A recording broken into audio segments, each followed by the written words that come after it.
Madre mía, ¿ya no puede una leer tranquila o qué pasa? Hola enfermos y enfermas y bienvenidas un día más a Territorio PD, la sección favorita de los jubilados de Cuenca. ¿Cómo va eso? ¿Qué tal? ¿Qué tal? ¿Cómo lleváis el cambio de temperatura? ¿Estáis también con mocos por todas partes? Mocos aquí, mocos en todas partes.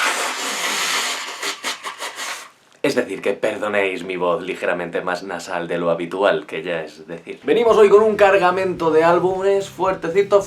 Vamos a hacer un repaso histórico que lo flipas, de los años 40 hasta el año 2000. Pero antes me gustaría recordaros que el próximo día 2, sábado 2 de noviembre, en el marco del Manga Barcelona, van a tener lugar los Cookie Awards 2019. Vamos a estar ahí, las fangirl y yo, dando unos premietes adorables y que dan calorcito en el curazao. Podéis ir corriendo a Fangirl Podcast en iVoox, donde hemos puesto esta semana las nominaciones. Nos juntamos ahí con la señora con J y bueno, pues podéis ver algo muy poco habitual, ver cómo hemos decidido, cuáles son los títulos que nos han gustado y cómo mencionamos otros que por desgracia van a quedar fuera, pero que también nos gustan mucho.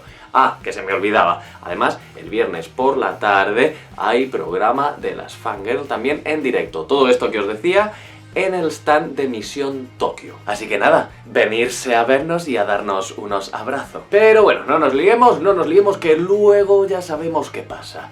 Vamos al temita. Voy a comenzar con un pepino visual y voy a comenzar haciendo trampa, porque esto no es BD, es un cómic italiano. Pero esta es mi sección y hago lo que me sale de los... Os hablo de Skydoll, de Barbara Canepa y Alessandro Barbucci. Un tomazo integral, recopila los 4 tomos, los 4 álbumes que han salido de Skydoll hasta el momento, porque ha sido una serie muy irregular, cada álbum ha salido cada muchos años, el último fue de 2016 y por lo tanto, aunque aquí está todo lo publicado de la serie regular, entre comillas, desde 2016 no sabemos nada y ya os digo que el final no está cerrado, es claramente abierto, no hay closure. Ojo, detalle curioso del que me he enterado un ratito antes de grabar este vídeo, os juro que antes no lo sabía. Canepa y Barbucci, antes de petarlo con Skydoll, lo petaron con Last Witch.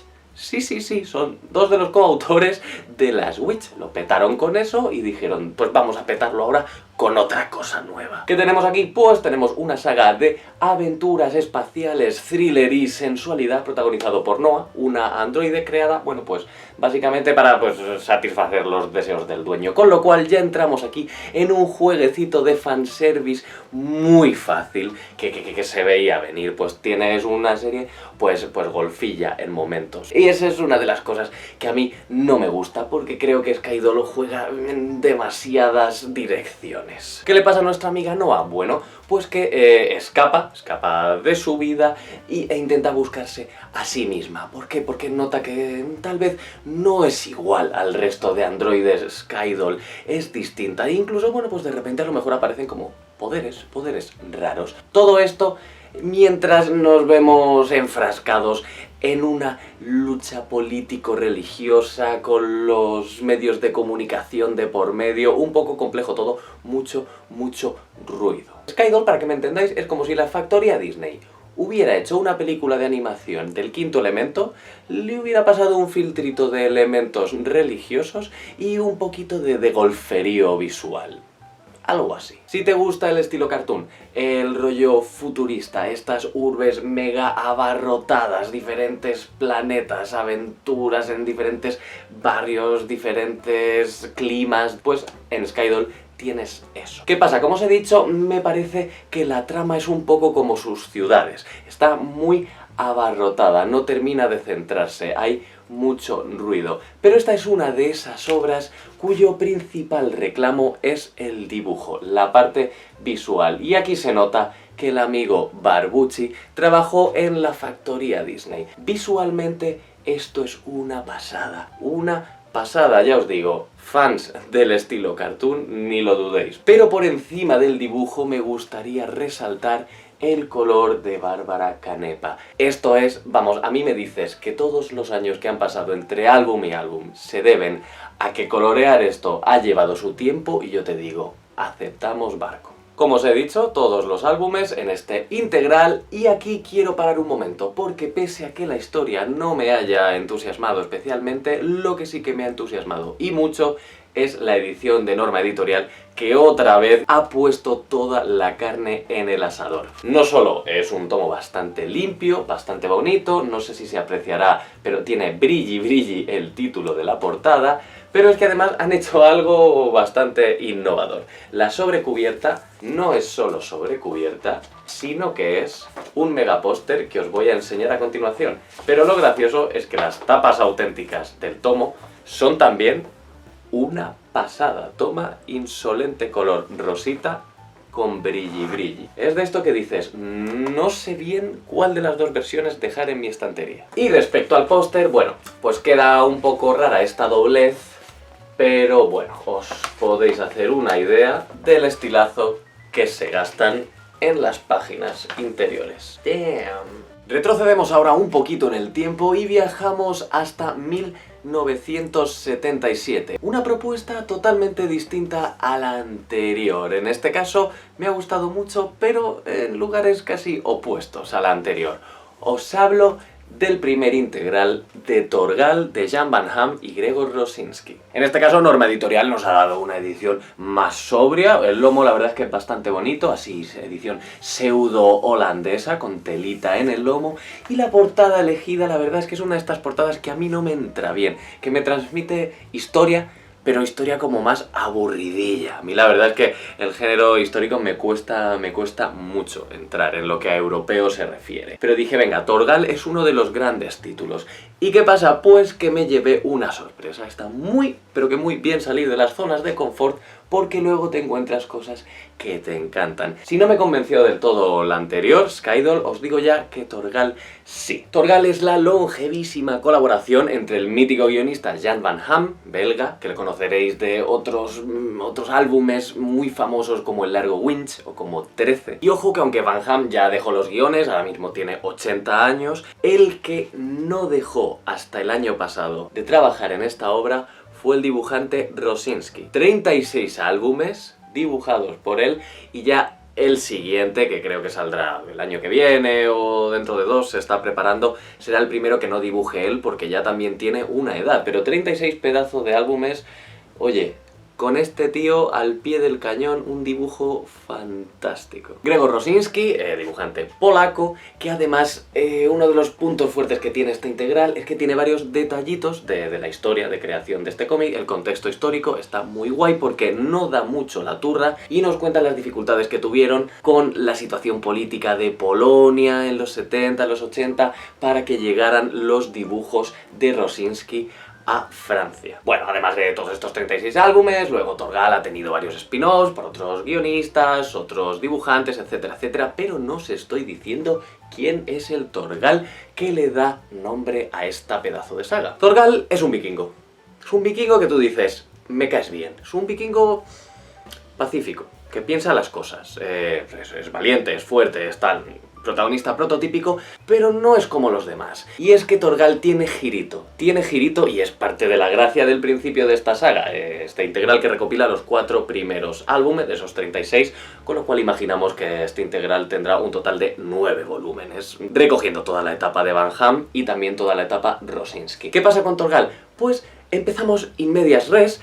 Tiene un principio Torgal que nos recuerda inevitablemente al corto maltés. Este también nos lo presentan atado, en plan, ¿pero qué pasa? ¿Te van a matar? ¿Por qué estás ahí? ¿Cómo has llegado a esa situación? Pero de Torgal sí que se nos irá contando poco a poco bastante más de lo que se nos cuenta de corto maltés. A partir de ahí, esto no es una historia de vikingos. Torgal va viviendo varias aventuras de ingenio, algunas son de corte, sí, en un entorno vikingo, de espada y brujería, un poquito Conan, otras son más de rollo medieval, me recuerdan mucho a las aventuras fantásticas de las novelas de caballería, tenemos ahí sus escarceos con los romanos, todo esto en este mismo tomo, pero sobre todo lo interesante son esas pruebas de ingenio, ese lugar mágico, ese no salir de un entuerto por la fuerza bruta, sino, oye, porque tienes que pensar un poquito. Es muy misterioso, tiene muchos acertijos estas historias y tiene un apartado visual espectacular, tiene unos paisajes, una arquitectura brutal.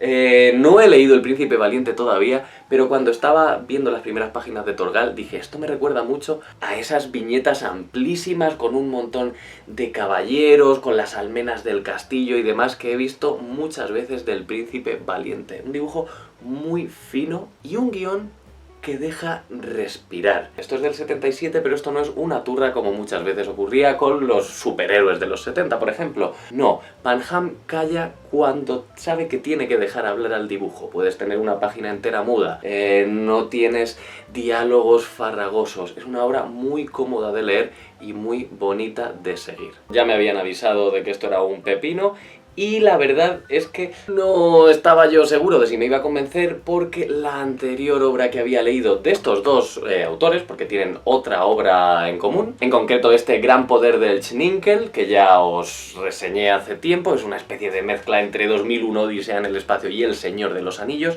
y no me convenció tanto, sí a nivel visual, pero el guión me pareció un poquito más viejo rancio. Pero no, me ventilé Torgal rapidísimo y vamos, estaré ahí al pie del cañón cuando salga el siguiente integral, porque vamos, se dice, se comenta que sigue habiendo mucho giro, muchas novedades, y ya os digo, sorpresas que hacen que el género de la historia cambie. Y además de tener también unos extras bastante recatados, nada agobiantes, un contexto histórico interesante contado de forma abreviada y fácil de leer, la primera edición de Torgal incluye una lámina de uno de los lienzos que el propio Rosinski dibujaba, en este caso una selección de una de las viñetas más impactantes de uno de los primeros álbumes. Esto es una preciosidad. Fans de la historia y la pseudohistoria, ni lo dudéis. Y del 77 volvemos a dar un saltito hacia atrás y nos vamos al 59. ¿Qué es este año? ¿Qué está ocurriendo este año? Es el 60 aniversario de Asterix y Salvat ha sacado otro tomito, en este caso, el álbum Homenaje a Asterix. Oye, ya qué carusa de alegría tiene de cumplir años. Este es el típico producto restringido para fans letales de un personaje o serie. Eres mega fan de Asterix, para adelante. Eres un interesado o interesada en el cómic en general, en la historia del cómic, pues también tiene su parte de interés, porque este tomo, además de tener un montonazo de ilustraciones homenaje, tiene una lista de autores que es una delicia, tanto europeos como norteamericanos. En las páginas de este tomo se van alternando ilustraciones de dichos artistas con una pequeña lista de sus obras publicadas y, en algunos casos, una cita de lo que significa para ellos y para ellas Asterix, o cuál fue su obra más importante. Tenemos gente vieja escuela como Gallego y Rey, tenemos a Charlie Adlard, al que conoceréis por Los Muertos Vivientes, tenemos a Alessandro Barbucci, del que os hablaba antes, tenemos a Belén Ortega, tenemos a mitos del cómic independiente norteamericano como Terry Moore, Juanjo Guarnido de Black Sad, tenemos a los autores actuales de los álbumes de Asterix y, en general, una nómina brutal de autores europeos que vale la pena tener en cuenta para conocer a más gente y ver su versión de Asterix. En algunos casos una ilustración, en otros casos una página entera. El único defecto que le saco a este tomo es el tamaño de reproducción de alguna de las láminas. Porque mirad, por ejemplo, tenemos aquí esta plancha de Arthur de Pins, a página completa, fantástica, maravilloso, como debe ser. Pero luego me ponen esta fantástica ilustración de Tony Valente, soy muy fan de Tony Valente, autor de Radiant, así, a este tamaño. Esta lámina daba para una página completa, para una portada si hace falta. Vale, reconozco que me ha dolido especialmente porque me gusta mucho Tony Valente. Y me he dejado lo mejor para el final. Viajad ahora conmigo a 1946.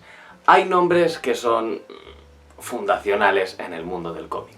Hay personajes que son clave. Todos sabemos quién es Mafalda, quién es Mortadelo, quién es Superman, quién es Tintín. Y una de las claves del cómic franco-belga es Spirou, o Spirou, para los lectores españoles, para que nos vamos a poner ahora a hacer las cosas bien.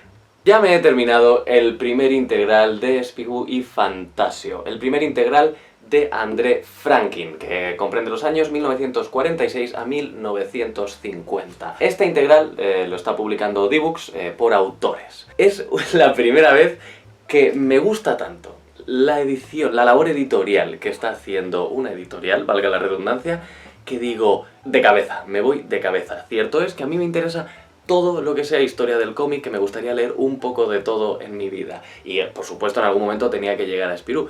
Pero cuando vi la guía de lectura y la forma en la que habían repartido sus títulos en D-Books, es que me enamoraron. Os recomiendo que vayáis a su página web porque así se hace una guía de lectura. Cuando lo vi quedó clarísimo. Esta es la primera etapa de Franklin.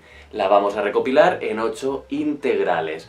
Es una edición muy normalita, estéticamente no es ningún pepino, pero tiene sentido, es funcional. Aquí vemos la firma de Franklin, luego cuando terminen los 8 integrales que compondrán toda su etapa, pues pasaremos a la firma de otro autor y así, pin pin pin, hasta no sé cuántos tomos integrales que tiene la etapa clásica de Spirou y ya conectamos pues con los álbumes actuales, ya de diferentes autores. Ahora mismo, sí, Spirou pues tiene álbumes súper importantes, de aventuras, más adultos, con una calidad comiquera brutal, con autores de renombre, pero por supuesto, cuando hablamos de los años 40, igual que en casi cualquier otro país del mundo, pues hablamos de tiras cómicas infantiles, de enredo, un poco zipizape. ¿Qué es lo maravilloso de esta etapa de Spirou y por qué me la he leído tan rápido? Me lo he leído súper rápido, del tirón un tomo integral, ¿eh? Pues mira, André Franklin es mitiquísimo, no fue el creador de Spirou, el creador fue Rob Bell y luego le sucedió Gillet y él fue la tercera persona en encargarse de Spirou, pero fue como el gran renovador, no solo de esto, sino de la propia revista Spirou en la que trabajaba y en la que se juntaron en estos años 40 nombres con mayúsculas como Morris o Pello. Lo que ocurre con estas tiras es que vemos cómo el lenguaje del cómic va evolucionando. Puedes ver cómo el medio crece, cómo Franklin está viendo lo que hace, está cambiando según las libertades que le dan. La evolución de Franklin desde el 46 hasta el 50 en este mismo tomo es brutal.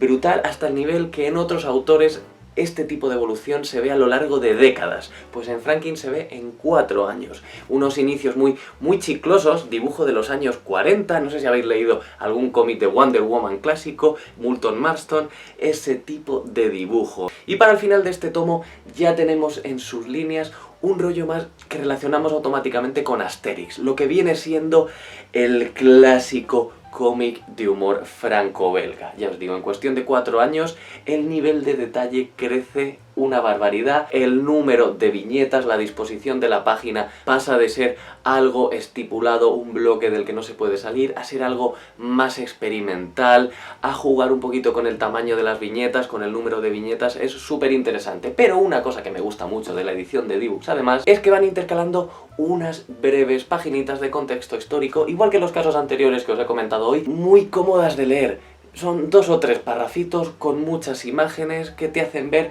pues qué estaba pasando, qué le pasó a esta gente en la Segunda Guerra Mundial, la escasez de papel, porque unos autores iban, otros autores venían, pero que muy guay, me parece súper interesante. Para que me entendáis, voy a seguir igual que con Torgal religiosamente el integral de Spirou cronológicamente, porque yo tengo mis manías para estas cosas. A mí esto de no, me leo esto que es más moderno, que me va a entrar mejor, no, yo quiero conocer los orígenes desde el principio y sobre todo sabiendo que la llegada de Marsupilami está tan cerca.